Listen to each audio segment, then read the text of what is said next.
معي الطفل مراد وعمره 15 سنة، فقد والدته وشقيقته في هذا الزلزال تحديدا هنا في هذا المكان. مراد أهلا وسهلا.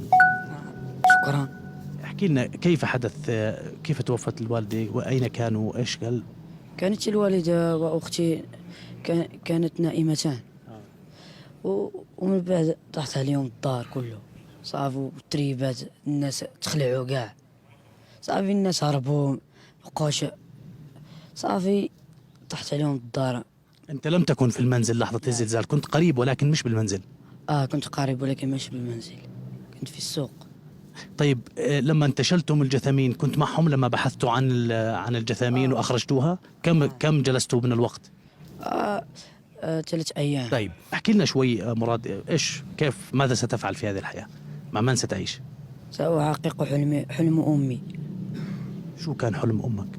أنا معلش رحمها الله. معلش. لا احنا اتفقنا أنك شجاع، واتفقنا مراد، نحن اتفقنا أنك شجاع وأنك تريد، كأنها تسمعك الآن. ماذا تريد أن تفعل؟ أنا أصير مهندس. إن شاء الله ستصبح مهندس مراد، إن شاء الله ستصبح مهندس رحمها الله. وأنت الآن مع من تنوي العيش مراد؟ مع أخي. أخاك من أم أخرى؟ نعم فهمتك. يعني ستكمل دراستك بكل قوة حتى تحقق حلم والدتك رحمها الله. إن شاء الله أنت يسمعك كل ضحايا الزلزال وكل من تأثر، يجب أن تكون قوي، وأنا أعذرك على عاطفتك. الله رحم الله أمك.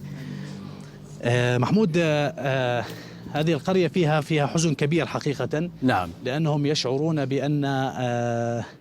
بأنه يعني لم يصلهم أحد، وبالتالي يعني لديهم احتجاج كبير على هذا الأمر. تغلبوا كثيرا في موضوع البحث تحت الأنقاض عن الجثامين. طب عمار، هل تذكر لنا اسم القرية؟ العلاج. هل تذكر لنا اسم القرية؟ ربما المسؤولين المغاربة يعني تصلهم هذه الصرخة أو هذا النداء بأن هذه قرية منسية ويمكن أن يتم الوصول إليها عبر الطائرات المروحية. أنا سأدع مراد يقول اسم القرية. نعم أنا سأدع مراد يذكر اسم القرية ولأين تتبع ومكانها بالتحديد. الآن نحتاج منك مراد تحكي اسم القرية حتى تأتي المساعدات. ما اسم القرية والمنطقة التي تتبعها؟